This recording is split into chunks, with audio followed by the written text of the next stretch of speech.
Hello friends, welcome to spicy food lower. இன்றைக்கி நம்மளோட YouTube சேனலில் பீன்ஸ் பொரியல் எப்படி செய்கிறதுன்னு பார்க்க போகிறோங்க. பீன்ஸில் பார்த்திங்கன்னா நிறைய நார்ச்சத்து இருக்குது. அதனால் இதை அடிக்கடி ஃபுட்டில் சேர்த்துக்கிறது ரொம்பவே நல்லதுங்க. இது நம்ம பொரியலாக எப்படி செய்யலாம் அப்படிங்கிறத இன்றைக்கி இந்த வீடியோவில் பார்க்க போகிறோம் ஃப்ரெண்ட்ஸ். வீடியோ பார்க்குற எல்லா ஃப்ரெண்ட்ஸும் ஸ்கிப் பண்ணாமல் பாருங்கள். இன்றைக்கி பொரியல் செய்யறதுக்கு பார்த்திங்கன்னா பீன்ஸ் 1/2 கிலோ எடுத்து வச்சுருக்கேன். இது நல்லா வாஷ் பண்ணிவிட்டு பொடியாக கட் பண்ணி வச்சுருக்கேங்க. பாருங்கள், குட்டி குட்டி பீசஸாக கட் பண்ணி எடுத்துருக்கேன். வாங்க நம்ம பொரியல் தாளிச்சிடலாம். ஸ்டவ் ஆன் பண்ணிவிட்டு ஒரு வானல் வச்சுக்கோங்க. பாத்திரம் சூடானதும் இதில் 2 ஸ்பூன் அளவு நம்ம எண்ணெய் சேர்த்துக்கலாம். பொரியலுக்கு ரொம்ப எண்ணெய் தேவையில்லைங்க, கம்மியாகவே சேர்த்துக்கோங்க. எண்ணெய் சூடாகட்டும். இதில் 1/2 ஸ்பூன் அளவு கடுகு சேர்த்துக்கலாம். கடுகு நல்லா பொரியட்டுங்க. கொஞ்சமாக கடலைப்பருப்பு சேர்த்துக்கலாம். 1 ஸ்பூன் அளவு போதும். லோ ஃப்ளேமில் வச்சுட்டு கலந்து விடுங்க. கடலைப்பருப்பு பார்த்திங்கன்னா நல்லா எண்ணெயில் பொரியணும். கொஞ்சமாக பெருங்காயத்தூள் சேர்த்துக்கலாம். லைட்டாக கலர் சேஞ்ச் ஆனால் போதும், கடலைப்பருப்பை கருக விட்டுறக்கூடாது. அதனால் ரோஸ்ட் ஆகிடுச்சுன்னா டேஸ்ட் நல்லாயிருக்கும். கொஞ்சமாக கருவேப்பிலை சேர்த்துக்கலாம். இப்போ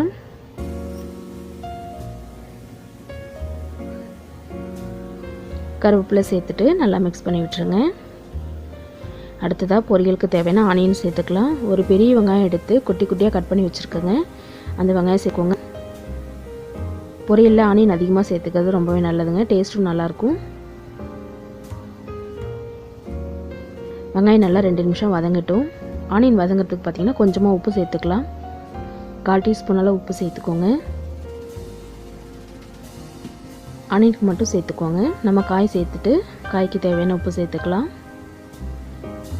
ஆனியன் நல்லா ப்ரௌன் கலர் ஆனதும் இதில் நம்ம கட் பண்ணி வச்சுருக்கிற பீன்ஸ் சேர்த்துக்கலாம்.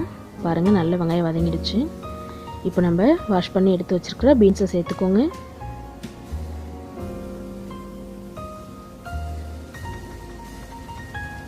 பீன்ஸ் சேர்த்துட்டு நல்லா வதக்கி விட்டுடலாம். ஒரு 5 நிமிஷத்துக்கு நல்லா வதங்கணுங்க. வதங்கத்துலேயே பார்த்திங்கன்னா பாதி அளவு வெந்துடும் பீன்ஸு. நம்ம தண்ணி ஊற்றி அதிகமாக வேக வைக்க தேவையில்ல. வதக்கிட்டு பீன்ஸுக்கு தேவையான அளவு இப்போ நம்ம உப்பு சேர்த்துக்கலாம்.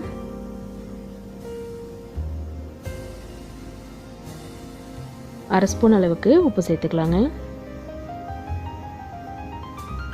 சேர்த்துட்டு நல்லா உப்பு காயில் நல்லா இறங்குற மாதிரி வதக்கி விட்டுக்கோங்க. ரொம்ப தண்ணி சேர்த்து செஞ்சோன்னா பார்த்திங்கன்னா குழஞ்சி போன மாதிரி ஆகிடும்.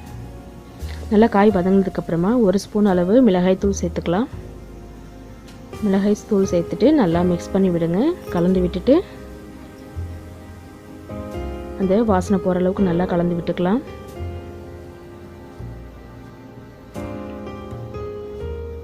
மிளகாத்தூள் வாசனை நல்லா கலந்து விடும்போது நல்லா போயிடும். அடுத்ததாக பார்த்திங்கன்னா காய்க்கு தேவையான அளவு தண்ணி சேர்த்துக்கலாம்.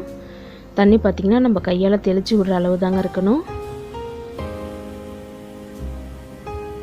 கொஞ்சமாக ஊற்றி தெளித்து விட்டுக்கலாம். அவ்வளோதான், இந்த தண்ணியே போதும் காய் வேகிறதுக்கு. நல்லா கலந்து விட்டுட்டு இதே நம்ம ஒரு மூடி வச்சு மூடி விட்டுடலாம். சிம்மில் வச்சுட்டு அடுப்பை லோ ஃப்ளேமில் வச்சுக்கோங்க. வச்சுட்டு ஒரு 2 நிமிஷம் இது மூடி இருந்ததுன்னா பார்த்திங்கன்னா மிளகாத்தூள் வாசனைலாம் சுத்தமாக போயிட்டு காய் நல்லா வெந்துடும்.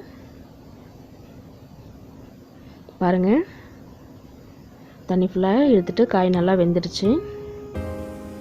உதிரி உதிரியாகவும் வந்திருக்கு பாருங்கள். தண்ணி நீங்கள் நிறைய சேர்த்திங்கன்னா குழஞ்சி போன மாதிரி ஆகிடும் பீன்ஸ். இப்போ நம்ம தேங்காய் சேர்த்துக்கலாம். ஃப்ரெஷ்ஷான துருவின தேங்காய் நல்லா 1 கப் அளவு சேர்த்துக்கலாம். தேங்காய் அதிகமாக சேர்த்துக்கிறது நல்லது தாங்க. அதுவும் ஃப்ரெஷ்ஷான தேங்காய் அப்படிங்கிறதுனால ஃப்ரெஷ்ஷான தேங்காய் சாப்பிட்றது ரொம்பவே நல்லது. நல்லா மிக்ஸ் பண்ணி விட்டுட்டு தேங்காய் ஒரே 1 நிமிஷம் வதங்கினா போதும். கொஞ்சம் நிறையவே தேங்காய் சேர்த்துக்கிறேன். உங்களுக்கு கம்மியாக சேர்த்துக்கணுனாலும் சேர்த்துக்கலாம். எங்கள் வீட்டில் எல்லாருக்குமே தேங்காய் பிடிக்கும், அதனால் கொஞ்சம் அதிகமாகவே சேர்த்துக்கிறேன். தேங்காய் சேர்த்துட்டு இந்த தேங்காயெலாம் நல்லா காயோட மிக்ஸ் ஆகிற அளவுக்கு வதக்கி விட்டால் போதும். வதக்கிட்டு நம்ம ஸ்டவ் ஆஃப் பண்ணிடலாம். தேங்காய் எப்போதுமே நான் கடைசியாக தான் சேர்க்கணும். பாருங்கள், நம்மளோட பொரியல் சூப்பராக ரெடி ஆகிடுச்சு. எவ்வளோ உதிரி உதிரியாக சூப்பராக வந்திருக்கு பாருங்கள். பீன்ஸ் பொரியல் இதே மாதிரியே நீங்களும் வீட்டில் பீன்ஸ் பொரியல் ட்ரை பண்ணி பார்த்துட்டு எனக்கு கமெண்ட் பண்ணுங்கள். இந்த வீடியோ உங்களுக்கு பிடிச்சிருக்கும்னு நினைக்கிறேன். மறக்காமல் நம்மளுடைய ஸ்பைசி ஃபுட் லவர் சேனலை சப்ஸ்கிரைப் பண்ணிவிட்டு பாருங்கள் ஃப்ரெண்ட்ஸ். அப்போ தான் அடுத்ததாக போடக்கூடிய வீடியோஸ் எல்லாம் உங்களுக்கு நோட்டிஃபிகேஷனில் வரும். வேறு ஏதாவது உங்களுக்கு ரெசிபி வேணும்னாலும் நீங்கள் கமெண்ட் செக்ஷனில் போடுங்க. கண்டிப்பாக நான் அதை செஞ்சு காமிக்கிறேன்.